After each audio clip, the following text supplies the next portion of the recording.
Today we're talking about short-term rentals. Most people know a short-term rental as a Airbnb. In this video, I'm going to walk through the process that we use to find, buy, and operate our short-term rental. Now, my wife and I started out in long-term rental properties, but we decided to diversify into short-term rental properties for two main reasons. Number one, the cash-on-cash return is higher. And number two, the overall revenue is higher. So the first part of finding that Airbnb really begins with you and your resources. So that's you taking a look at your bank account and finding out what type of money do you have available for down payment and closing costs. In our case, we had about $77,000 to work with. And that $77,000 came from doing a cash out refinance on two properties. We did a cash out refinance on one property that gave us $31,000, and we did a cash out refinance on another property that gave us $45,000. So out of that $77,000, we wanted to take $50,000 and use that for closing, and use the remaining for any type of remodel or rehab, anything else we had to do to the property. Now, my wife was the first advocate for us to get started in investing in short-term rentals. She came home, she brought an idea to me, and when she brought me the idea, I was scared, I was nervous. I seen all this stuff on the news about, cities changing regulations on people, and had me nervous, so I didn't want to do it. I was scared of buying something and then down the line, maybe the city changed the regulations and then we are stuck with a property that we can't do anything with. Now, around the same time as we was having those conversations, a book came out by Avery called on short-term rentals. And in that book, it taught us how to find areas that favor short-term rentals. Well, the rules and the regulations have been in place for a long period of time. So after we find out what could we afford, we find out what regulations support that area. The third thing will be to find out what type of income potential does that area have. So that's when we are running comps.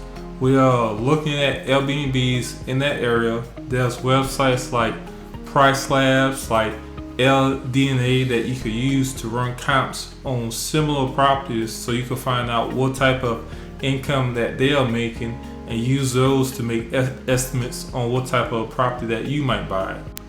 So we invested in Cherry Law, Georgia. It's north of Atlanta by 90 minutes. There's 3 million people that visit the property each year over the past 3 years. So we knew that we have a good population coming to the area, and there's tons of things to do. So going back to Avery Call, she also has real estate agents that focus on helping investors find short-term rentals. So we got with one of those agents, and that agent was able to put us in contact with a lender that we was able to get pre-qualifications through. We scanned through 154 properties, and of that number, we analyzed 30 of those properties. So we actually put it on a spreadsheet and determined the cash-on-cash return and the cash flow.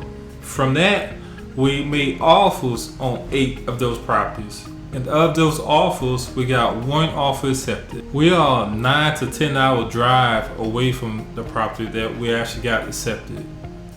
And so we didn't go see it before we bought it.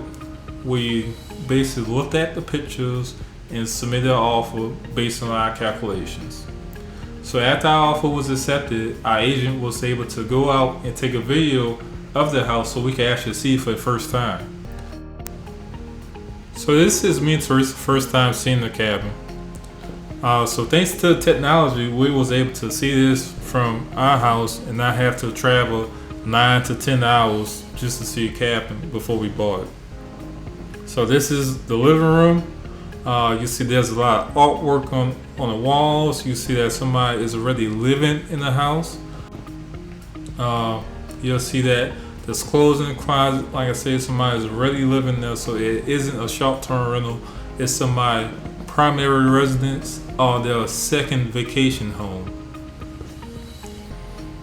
As you go to the right, there is a full-size bathroom. You also have your washer and dryer located in this room. And overall, it looked nice. There's a lot of space in this house. So you have your washer and dryer Maytag, so they are nice. Your living room, Going from your living room to your outdoor deck, you have a lot of seating, so you have a lot of area for people to sit down. You have a grill, you have a table and chairs so people could enjoy themselves. You're able to see all the different colors from trees, yellow, green, whatever colors you could think of. And so it's really nice being able to look at this view, from our computer screen and not being able to travel so far when we don't know at this point if we are actually going to close on this house or not. You see our driveway, so that's coming up to our driveway. Your fire pit downstairs. You're back in the living room, going up to the loft, so going up the stairs. They was using this loft as a office space, so they have sofa, desks, books, computers. This is the master bedroom. So there's a king size bed in this room. The porch is screened in, so you can sit out here at night, enjoy yourselves. The master bathroom. Full size. This is, let's see, you're going down to the lower level. You have an additional bedroom down here, so this will be the third bedroom.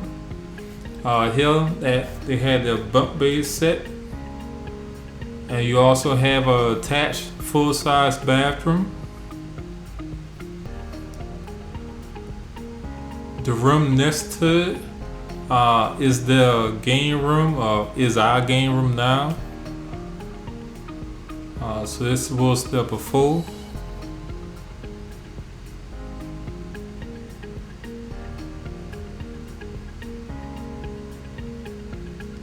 Let's see, going outside, you also have an additional deck. You could go down that trail. There's a creek that you could sit next to and listen to. It sounds great. This is actually where we have a hot tub at now. Once we got all this stuff out the way. We have a shade. That was a nice feature. So after all our due diligence, we ended up closing on this house for $57,000. And another note about this cabin is it had 13 offers on it. So we was able to beat out 13 people for this cabin. So we took an in-person visit to the cabin after closing. And during that visit, we was able to understand how the cabin works, all the ins and outs of it, and also do a checklist of everything. So basically take an inventory of what's in the house and what is needed to be in the house, so we could start Amazon and everything. During our visit, we also installed smart locks. Smart locks allow us to unlock and lock our cabin without us actually being there in person. So we are able to give codes to our handyman or our cleaner or whoever it might need to be able to visit the house without us actually being there in person. The second thing we did was install cameras. So we have cameras set up where we can see who is coming to our property and who's leaving our property. So we always know what's going on with our cabin at all times. So while we were setting up our automation and going through our inventory, we also was looking for housekeepers or cleaners to be able to get our house ready for guests, and look for a handyman who could make repairs to our house anytime the issue come up. The third member of our team that was truly important was our interior designer. We was able to work with her to come up with ideas of how we wanted the cabin, and she was able to implement those ideas. So once we got the cabin the way that we wanted, we had professional photos done, and we started working on our Airbnb listing. After we finished working on our Airbnb listing and we got our professional photos done, then we integrated our Airbnb listing with a channel manager. A channel manager allows us to have our listing on Airbnb and Verbal and be able to communicate with our guests and manage our cabin all from one spot through our channel manager. After getting our channel manager set up, That's when we got our pricing manager integrated into our channel manager. So this is a process that we use to get up and running while Airbnb. Now check out the next video to see the outcome after our renovations.